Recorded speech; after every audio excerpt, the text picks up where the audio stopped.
Results in Turkey's presidential election show it's a tight race and is very likely headed for a runoff. With counting nearly complete, both state media and the pro-opposition Anka news site say President Recep Tayyip Erdogan has received just above 49% of the vote. His rival, Kemal Kilicdaroglu, is trailing with 45.1%. If neither candidate wins more than 50% of the vote, a runoff will be held in 2 weeks. Kilicdaroglu was hoping to harness public anger at economic conditions and a botched earthquake response by the government. And despite the slight edge he has over his opponent, this would be Erdogan's worst first-round result ever.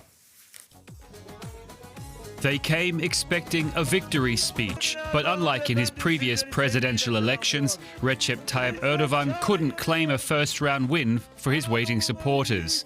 While placing hope in uncounted ballots, Turkey's incumbent leader accepted he may face a runoff. If our nation has made its choice in favor of the second round of the election, then that is also welcome.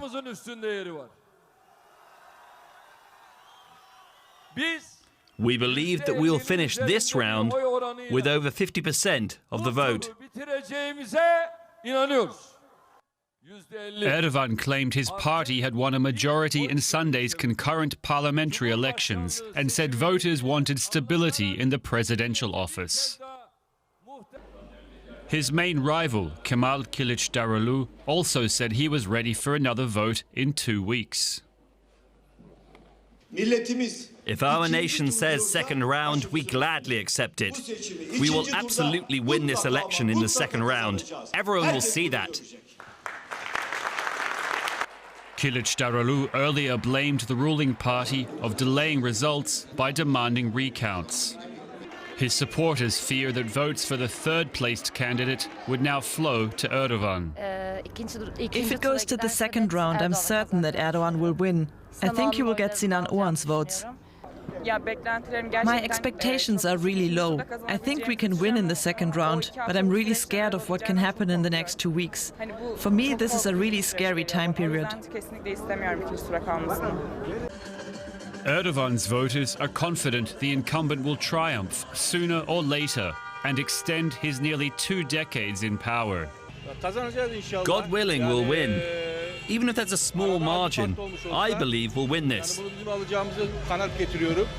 With the election unresolved and results closer than expected, Turkey's political climate is likely to stay fired up. Let's now go to our Turkey correspondent, Dorian Jones, who followed the election day for us in Istanbul. Dorian, when can we expect to know more? Well, I think we're pretty close to finding out the final outcome of Sunday's election. The High Electoral Board said that 99% of the votes have now been accounted for, and it's confirming Erdogan at just over 49%, and his challenger, Kemal Kilicdaroglu, 4% behind on just over 45%. Now, there are still some overseas votes that still need to be accounted for. They generally favour Erdogan, so there is a possibility that he could possibly go over the finishing line with 50% plus one and win outright in the first round. That's what he was alluding to in his speech on Sunday.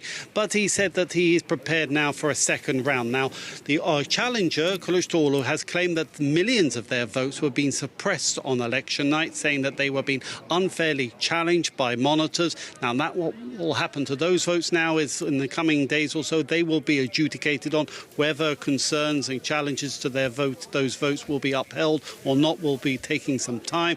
But it's still, even though we're talking about several million votes, it's still not the 5% that Kilicdaroglu would need to win an outright victory in the first round. So he too has acknowledged that he's prepared now for a second round of voting. Now, is there any indication which of the 2 main candidates would benefit more from a runoff election? Well, I think the momentum is now with Erdogan. Kilicdaroglu was seen as a front runner ahead of Sunday's vote. He was predicted even by some polls to win an outright victory, but Erdogan has reversed that. He's the one who appears to have come first. This has confounded many pollsters, and what is more important is that Erdogan does appear to have secured a comfortable majority in parliament.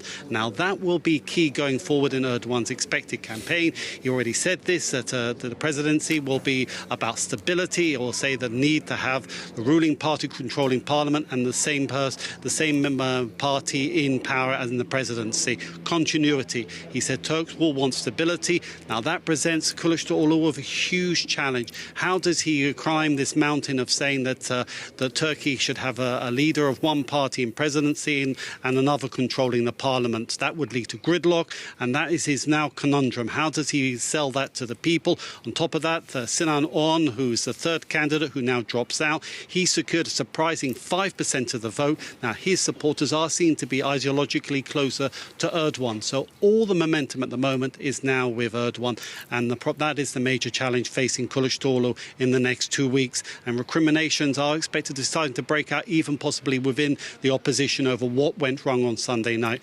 And that is another problem. He needs to keep his coalition united, and a lot of question marks over whether he will be able to do that.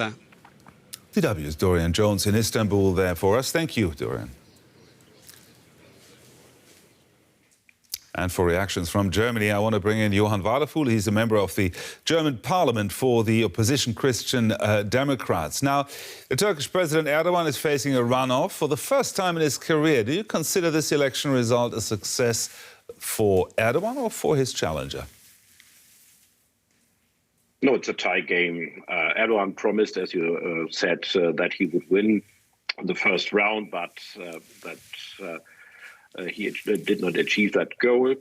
And Kilicdaroglu was leading in all polls we saw before that first race here. So it's up to both of them to show whether they are able to win. It will be a hard struggle for both of them, and I really hope that however the result is, it will be accepted by the other side.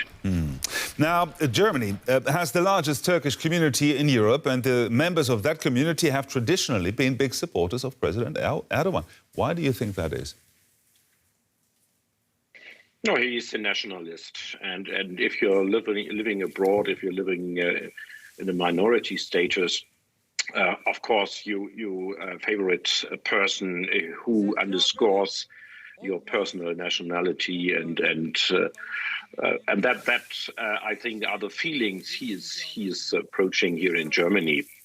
But however it comes, we know Mr. Erdogan in the end of the day as a reliable partner in NATO, and Mr. Kilicdaroglu has promised to reunite the country and to bring it nearer to our Western values. So however the result will be, Germany will accept the result.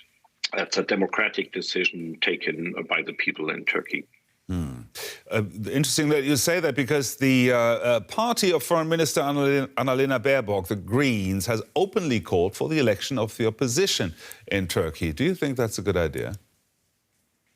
No, I don't think so. I don't think that we should interfere into the democratic decisions taken by sovereign countries. We have to observe whether the elections were fair and free. And for that very reason, we have observers from international institutions there in Turkey. And we will listen what their comments are. But in the end of the day, we have to accept what the Turkish people decide. As far as I see in general, it's a free election. And we have to work with the leader who's been elected then. I have my personal ideas, but that doesn't matter. I'm making policies here in Germany and not in Turkey. Now, you've mentioned that Erdogan was or is a reliable partner in NATO. Should he remain in power? Should we just continue as before? Do you see the need for a change in relations between Turkey and the EU, for example? No, I think the EU, the West, NATO should clearer address our expectations on Turkey and on his behavior. This cozying with Russia has irritated us a lot. And he's pledging for a rapprochement with Syria as well. So I think he's ready to see and to accept what our expectations are. And they are quite clear: to be a reliable partner in NATO, no longer to stop Sweden from joining NATO, but to allow Sweden to be a member, because that will make our alliance stronger, and of course to show that our EU values are values also in Turkey.